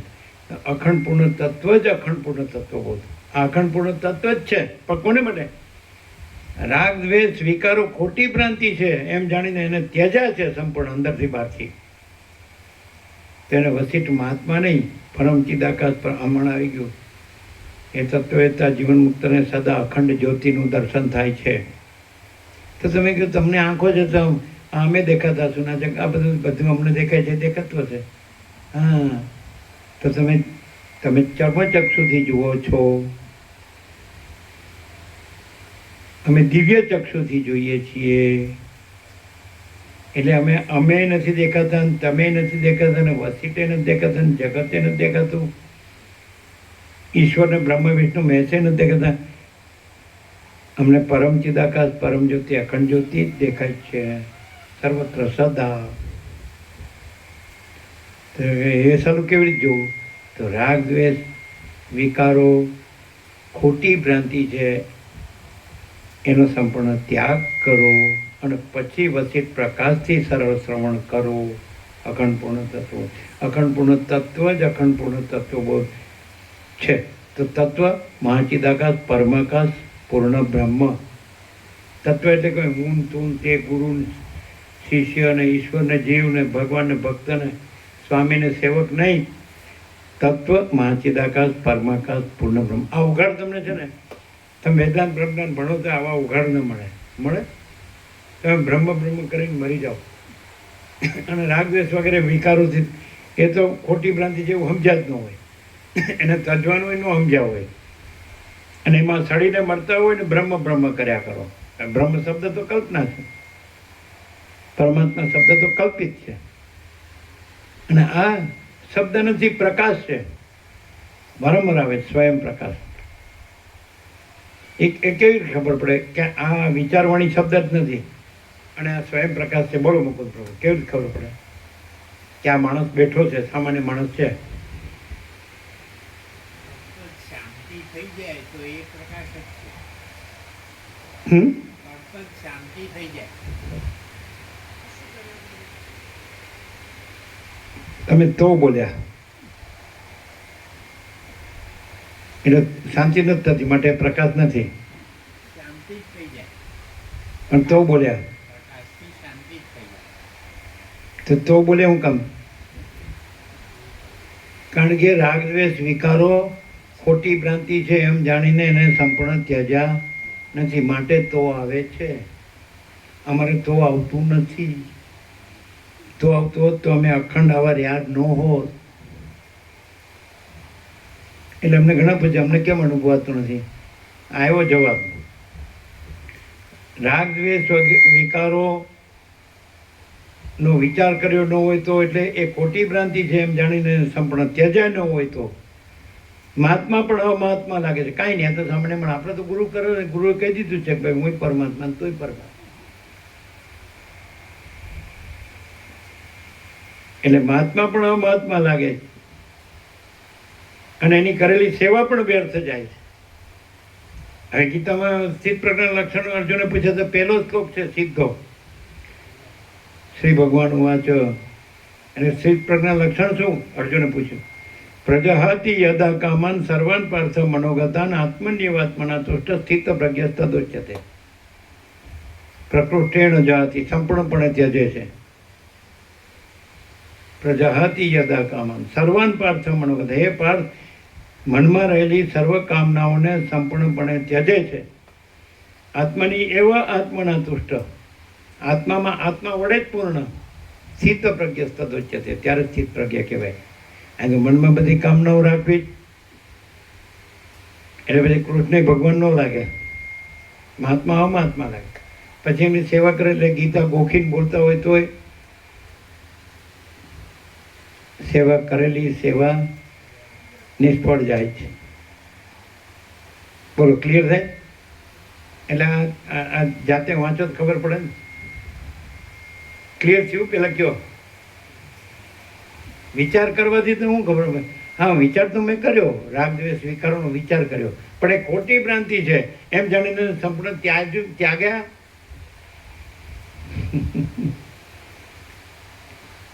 આના પરથી ખ્યાલ આવે આગળના વાક્યથી કે મહાત્મા ક્યારે લાગે કે અંદર રાગ દ્વેષ ને વિકારો હોય ત્યારે.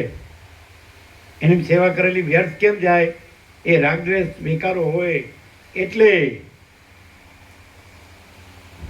કાર્યથી પણ કારણ સમજાય અને કારણથી પણ કાર્ય સમજાય, વાઇસ વર્સા, અરસપરસ.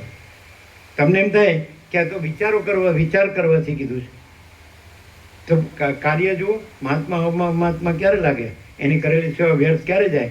રાગ દ્વેષ વગેરે વિકારો ખોટી ભ્રાંતિ છે એમ જાણીને સંપૂર્ણ અંદરથી ને બહારથી ત્યજ્યા નથી, એટલે કરેલી મહાત્માઓની સેવા વ્યર્થ જાય. મહાત્મા અમાત્મા લાગે છે, અને મહાત્મા કરેલી એટલે એનું આપણે ગમે એટલું એના સાંભળ્યું પણ એ જ્ઞાન ઉગતું નથી. એ સેવા કંઈ શરીરની સેવા નથી કંઈ. શરીર તો છે જ નહીં. બોલો ક્લિયર? એક વાત પણ ઉતરી જાય ને વસીટની, આ તો અનંત પ્રકાશ છે, અનંત આનંદ છે ને અનંત શાંતિ છે. પણ એ તો અમે રહ્યા છીએ, અનુભવીએ છીએ, રહ્યા છીએ. આ અમે નહીં, એ જે છે અમે પરમ ચિદાકાશ, પરમ જ્યોતિ, અખંડ જ્યોતિ. બસ પતી ગયું. આ તમે આખું વાંચો ને તો આ જેમાં જે છે ને એ કાઢી ન શકો. ના ખ્યાલ અને જે કહેતો હોય એને જે આ તમે તારવી ન શકો. એબસ્ટ્રેક્ટ કહો કે નિષ્કર્ષ, નિચોડ, શું કહો છે કહેવાય, તમે ન કાઢી શકો. આ જે સત્રાક્ષરો છે ને એ તમે કાઢી ન શકો. તમને શબ્દો હોય પણ છૂટા છવાયા બધે હોય, છૂટા છવાયા શબ્દો હોય, બધા શબ્દો હોય, પણ એની જે આખી એકરૂપતા, જે પ્રકાશની એકરૂપતા, સમજે છે, એ તમે ન કાઢી શકો. છૂટું પછી તમે ખાલી વિચારોમાં જ રહો, શબ્દ અને અર્થોમાં, વાણીમાં જ રહો. આમ તમને આમ આખું અખંડિત તત્વ એક જ એમ બધું, જેને અખંડ પદ કીધું, જેને પરમ પદ કીધું, પૂર્ણ પદ કીધું છે ને, એવું છે.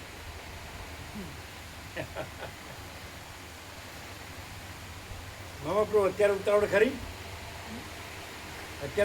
ખરી? નહીં ને? અત્યારે નહીં ને? ના તો જઈને ભૂઈ જાઉં ખાઈ પીને. ચાલો, આ ક્યાંય નહીં મળે. ખાઈ પીને ઊંઘવા મળશે, બોર્ડ ચાલુ કરવા મળશે, પણ આ નહીં મળે. શું કહે? મળે? અબજો મળશે પણ આ નહીં મળે. અબજો મળશે પણ આ નહીં મળે. આને ફૂટી કોડીની જરૂર નહીં. સમજે? અબજો મળશે પણ આ નહીં મળે, અને ફૂટી કોડીની જરૂર નહીં, કારણ કે આ પૈસામાં મળતું નથી. આ તો રાગ દ્વેષ વિકારો ખોટી ભ્રાંતિ છે એમ સંપૂર્ણ અંદરથી બહારથી ત્યજે, અને પછી વસિત પ્રકાશથી લાભ લે. તો પ્રકાશ તો રહેલો જ છે, અનંત પ્રકાશ, અનંત આનંદ, અનંત શાંતિ. અહીં ક્યાં છે માયા? ક્યાં છે ગ્રહણે? ક્યાં કરવાની? ત્યાગે ક્યાં કરવાનો? અજ્ઞાને ક્યાં છે? જ્ઞાને ક્યાં છે? બંધે ક્યાં છે? મોક્ષે ક્યાં છે? ગુરુ ક્યાં છે? શિષ્ય ક્યાં છે? દ્રષ્ટય ક્યાં છે? દ્રશ્ય ક્યાં છે? સાક્ષી ક્યાં છે? સાક્ષી ક્યાં છે? બોલો. જો હૈ સો હૈ, એ રીતે અખંડ છે. જુઓ બીજું ક્યાં? બધા આવે ને તીસમાર ખા, ગુજરાતીમાં તીસમાર ખા એટલે હું કોણ બરોબર? તીસમાર ખા હે? આઈ એમ સમથિંગ, એને તીસમાર ખા કહેવાય. એમ હજી તમે મને ઓળખતા નથી. અરે ભાઈ, પરપોટા થયા નથી ને ફૂટ્યા નથી. મરવાનું છે, શું કામ ના કમો જોર કરે? તો કે જલ્દી ફૂટવા જોર કરવું છે. હા ગધેડા.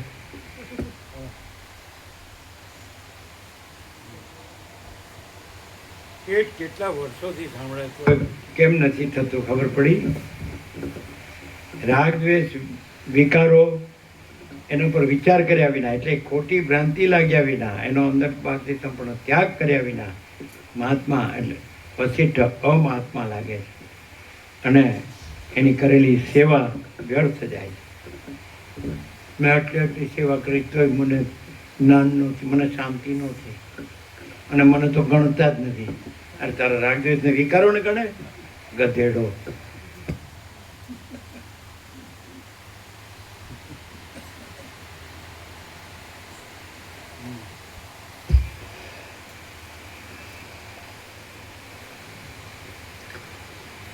જો રાગ તથા દ્વેષ વિકારો ખોટા છે, ખોટી ભ્રાંતિ છે તેમ જાણીને તેમને ત્યજવામાં ન આવે તો તેથી તેમનું શ્રવણ કરેલું જ્ઞાન પણ નિષ્ફળ જાય છે. તો મહાત્માઓ પણ અમાહાત્મા જેવા જ લાગે છે અને તેથી તેઓની સેવા પણ વ્યર્થ જ જાય છે. જેને અહંકાર જ હોતો નથી અને જેની બુદ્ધિ વિષયોથી લેપાતી નથી તે પુરુષ આ સઘળા લોકોને મારી નાખે તો પણ તે કોઈને મારતો નથી અને દોષોથી બંધાતો પણ નથી. જે વસ્તુ મુદ્દલ છે જ નહીં તેને છે એમ માનવી એ જ માયા કહેવામાં આવે છે. એ માયા આત્મજ્ઞાનથી જ નાશ પામે છે, તેમાં સંશય નથી. જેના ચિત્તની વાસનાઓનો સમૂહ તેલ વિનાના દીવાની જેમ શાંત થઈ ગયો હોય તે નિર્વિકાર તત્વવેતા પુરુષ ચિત્રમાં આલેખેલા રાજાની પેઠે સર્વદા અખંડ વિજયવાળો જ રહે છે. જે પુરુષને આ સઘળા પદાર્થો મિથ્યા સમજાયને લીધે અથવા આત્મારૂપ સમજાયને લીધે સારી કે નરસી કોઈ દિશાઓમાં દુઃખ કે સુખ આપનાર થતા નથી તે પુરુષ જીવન મુક્ત જ છે. શ્રી યોગ વાસિષ્ઠ મહારામાયણમાં નિર્વાણ પ્રકરણના પૂર્વાર્ધનો બ્રહ્મૈક્ય પ્રતિપાદન નામનો સર્ગ ત્રીજો સમાપ્ત. ઓમ ઓમ ઓમ. પ્રસાદ આપી દીધો.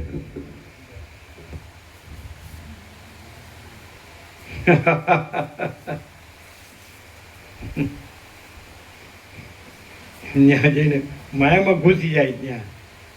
એમ કે અમે ઘરે સાંભળી છીએ, વોટ્સઅપ સાંભળી છે, યોગ વસેટીમાં છીએ. આ તો બોલે છું ને કરે છું. શું લાવ્યા? બગડી ગયું માં અન્નપૂર્ણાનું છે? શું છે?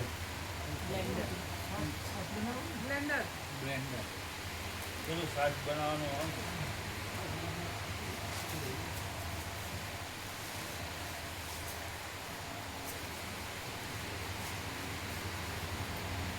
ક્યાંય જરાય જરાય પોલમ પોલ ચાલે એવું છે અહીંયા મુકુંદ પ્રભુ? પેલે બાનાબાજી કરે છે ને આમાં બધા સવાલ જવાબ કરે છે, પ્રશ્નો બધું કરે છે, આમ ચાલે વાદ વિવાદ કરે છે. એ કાંઈ ચાલે એવું છે? એકદમ ખુલ્લું નથી? પરમ ચિદાકા સચ્ચા ચોખ્ખા ખુલ્લા હર પાર. આ બધે રાગદ્વેષ સ્વીકારો રાખવા જ એમાં હું બધું જાણું છું. એટલે શબ્દોથી એમ માનું છું, હું બધું જાણું. ખાલી બ્રહ્મ પરમાત્મા પોતે આવડ્યું એટલે બસ થઈ ગયા પરમાત્મા બ્રહ્મ. ના હોય નોટ એટ ઓલ. અને રાગદ્વેષ સ્વીકારો ન હોય ને એટલે પછી શાંતિ જ છે, એની જ અશાંતિ છે. એને વચ્ચે બ્રહ્મ ને પરમાત્મા શબ્દો લાવવાની જરૂર જ નથી. હા, હું તું મારું તારું ને આ પૈસાને ભોગવો ને વાસનાને અહંકારને દેહાભિમાનને પછી બધું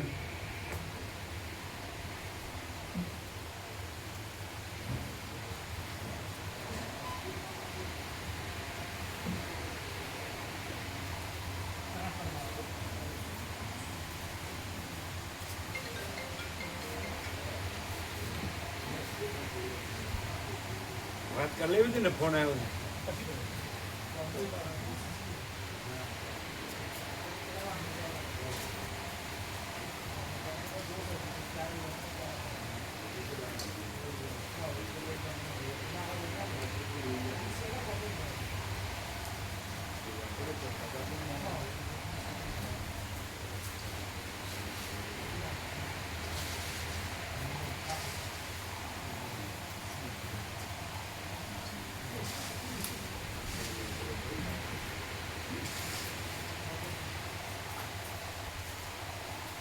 કેવું ન લાગ્યા કે આ માણસ છે એ પોતાના મનમાને અર્થો કરે છે, એવું ના લાગે? કેવી રીતે તમને કેવી રીતે ખબર પડે કે આ સાચું, જે આ પ્રકાશ થાય છે સાચો જ છે? આ પોતાના મનમાને અર્થો કરે છે, એવું ના લાગે? તો કેવી રીતે લાગે? આખો પ્રકાશ જ છે, આખો પ્રકાશ. એ તો શબ્દો થયો. આપણે આ તમે પૂછ્યું અને એનો અર્થ કર્યો, તે બરોબર છે કેવી રીતે ખબર પડે?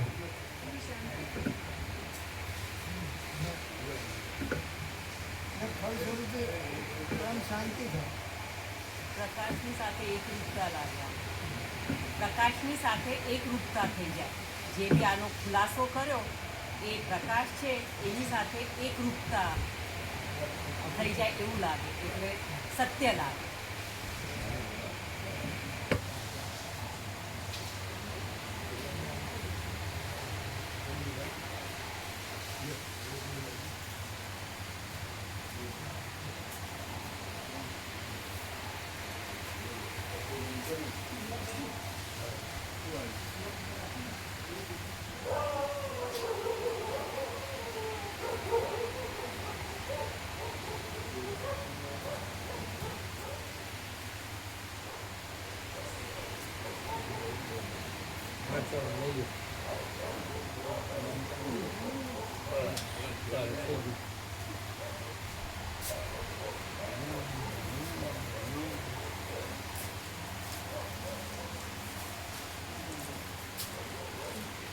કેવો પ્રકાશ છે?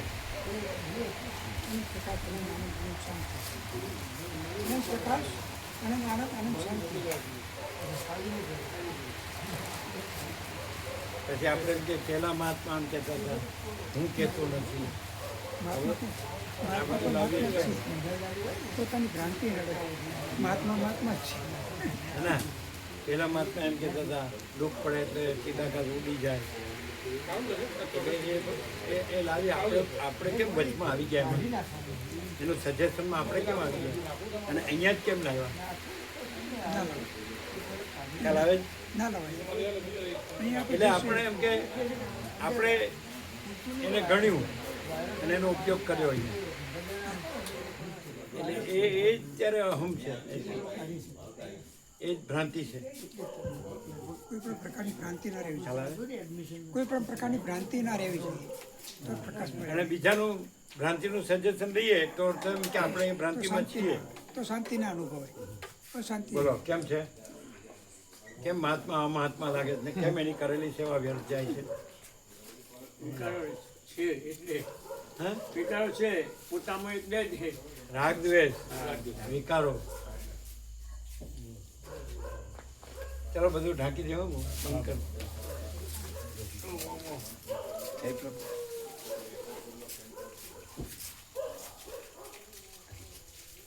બહુ સરસ ખુલાસો થયો. ખુલાસો સારો થયો. રાગ દ્વેષ વિકારો ખોટી ભ્રાંતિ. ઉતરી જાય એવું સરસ. અને એ હે સીધો ઉતરી જાય અંદર. એ ખોટી ભ્રાંતિ સાચી લાગતી હોય એટલે પછી અશાંતિ જ રહે, બસ સેવા કરીને વ્યર્થ જાય. નિષ્ફળ જાય. મહાત્મા અમાત્મા લાગે અને સેવા નિષ્ફળ જાય. કે હું આટલી સેવા કરું તો મારો ગણ જ નથી.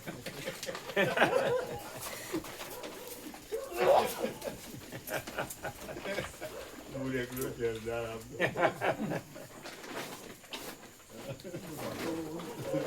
બોલો કેમ છે વિવેક પ્રભુ? ક્યાં મળ્યા? આ ગુરુમાં મળ્યા આવું? એ બરાબર બધું ભર્યું હોય એવું મળે. પરમાત્મા બોલતા આવડી ગયો, આત્મા પરમાત્મા પતી ગયું. શાંતિ ના હોય. શબ્દો કાંઈ નથી, સમજે? પણ આ બધી રાગદ્વેષ વિકારો એ ખોટી ભ્રાંતિ છે એમ જાણીને સંપૂર્ણ ત્યજવામાં આવે તો પછી આત્મા પરમાત્મા બોલવાની જરૂર જ નથી. એ તો છે જ. હા, એ શબ્દો છે, શબ્દોની નથી પણ પરમ શાંતિ છે. ખરું ને?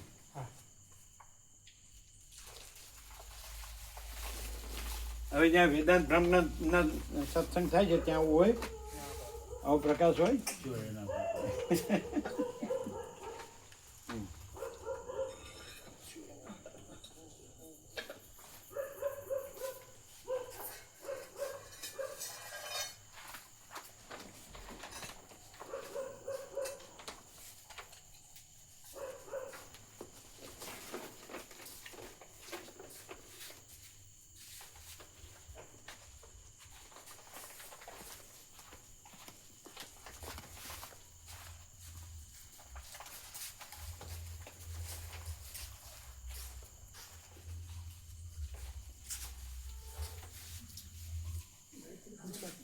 લાઈટ નથી ને પેલી.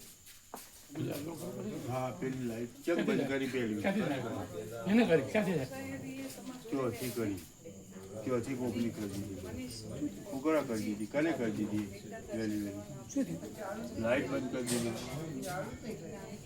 હા બરોબર એટલે ચાલુ ચાલુ જ નહીં કઈ ભૂલી જ જાય છે આબદું ભૂલી જાય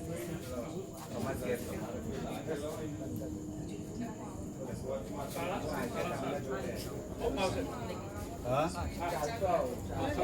હા જરૂર એ સેવા લઈ એની સેવા લેજો રિપેર કરવાની સેવા હા હું આપી પૂછ્યું ખરા કે જેટલી થઈ પૂછ્યું નહીં એ મોમા પ્રભુ રિપેરિંગની એ મોમા પ્રભુ તો સાંભળ્યું સુધી મોમા પ્રભુ વાંચે વાળ્યાથી વાપરતા લઈ જાઓ છો પણ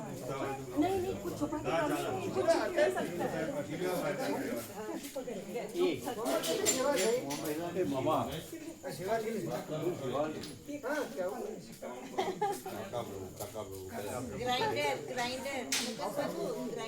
પૂછીને કાલે અવાજ એ વ્યાપક બંધ કરી નાખો ગ્રાઇન્ડર થી લાય क्या